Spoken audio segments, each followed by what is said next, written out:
ओम नमः सिद्धिभ्यः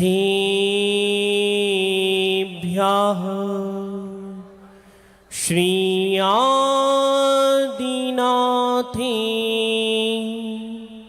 सुधर्म सूत्रम विद्या कला कौशलता च लब्धा न राज्यं न पट्टं तत्कर्णे प्राप्ता तं भारतेशं भरतं नमामि। नमो रिहन्ताणं नमो सिद्धाणं नमो आयरियाणं नमो वज्रायणं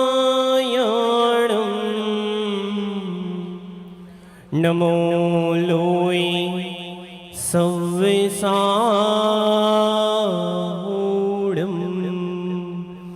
देवादिदेव एक जरट श्री चंदा प्रभु भगवान की जय। एक जरट मूल नायक श्री शांतिनाथ भगवान की जय। परम पूज्य वाकबल्युग निधि श्री जिनसेनाचार्य महामुनि महाराज की जय। परम पूज्य गणाचार्य भगवान श्री विराग सागर जी महामुनि महाराज की जय। अध्यात्म कला के कलाकार परम पूज्य गुरुदेव श्री विशुद्ध सागर जी महामुनि महाराज की जय। परम पूज्य मंचासीन सभी मुनि भगवंतों की जय।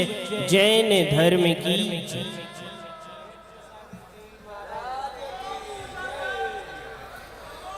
अहो प्रज्ञावंतों, इस विश्व इस लोक में जो भी ऋषि महर्षि हुए, संत भगवंत हुए और उनके द्वारा गुंथित मंथित और कथित श्री जिन सुक्ति सुधा माँ भारती द्वादशांग हमें मिली है, ऐसी यह प्रथमम कर्णम चरणम द्रव्यम द्वादशांग हमारे लिए सुखकारी मंगलकारी और सदा सदा जयवंत रहे।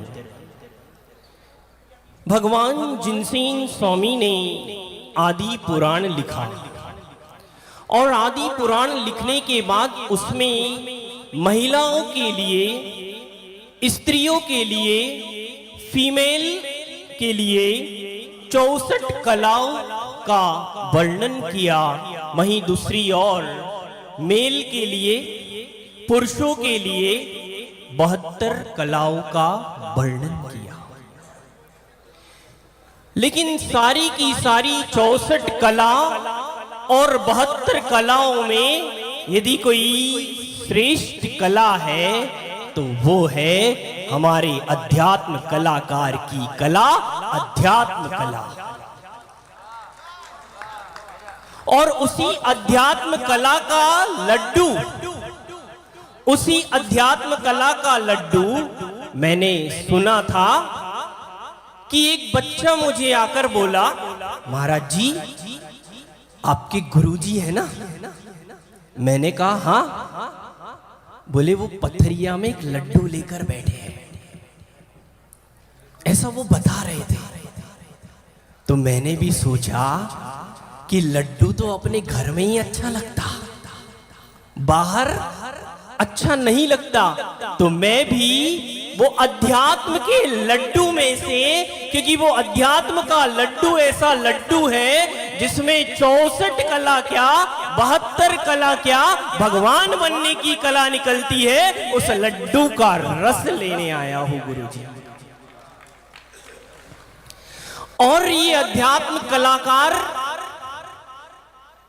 ऐसे कलाकार है, एक सूरज अंधकार को मिटाकर प्रकाश देता,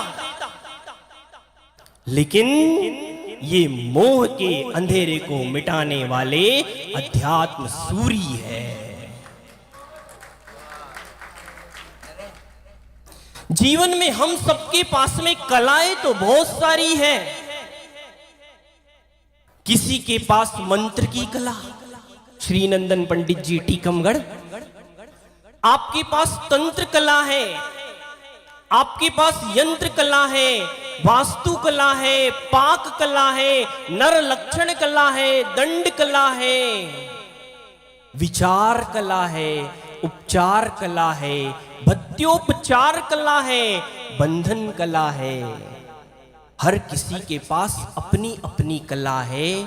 एक रंग कला है तो एक चित्र कला है। लेकिन वो सारी कला भौतिकवादी का जीवन बढ़ाती, इंद्रियों मन को साथ में लेगी और आत्मा से दूर करेगी। लेकिन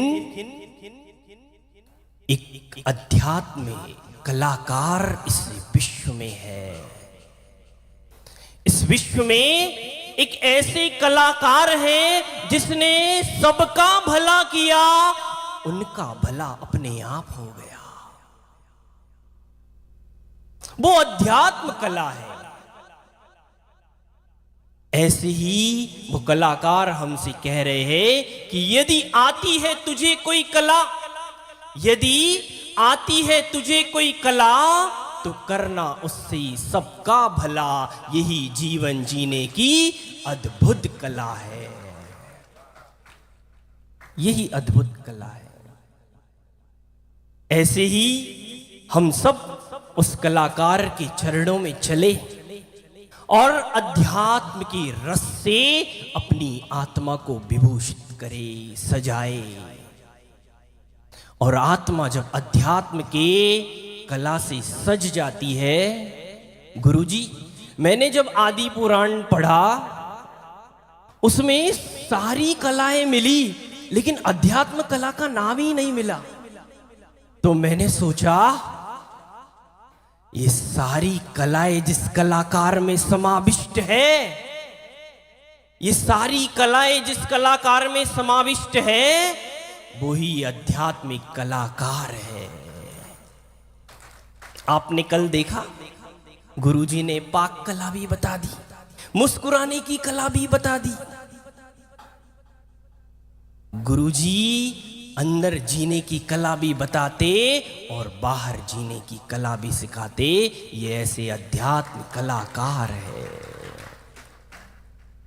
इसलिए हम सबको ऐसे कलाकार के पास बैठकर अध्यात्म नीति, अध्यात्म रीति और अध्यात्म सी प्रीति करना चाहिए, क्योंकि अध्यात्म कलाकार ही एक ऐसा कलाकार है जो अपनी अंदर की आत्मा की बात करेगा। इन्हीं भावना के साथ ठंडी का मौसम है और गाजर का हलवा। ठंडी का मौसम है और हलवा गाजर नहीं।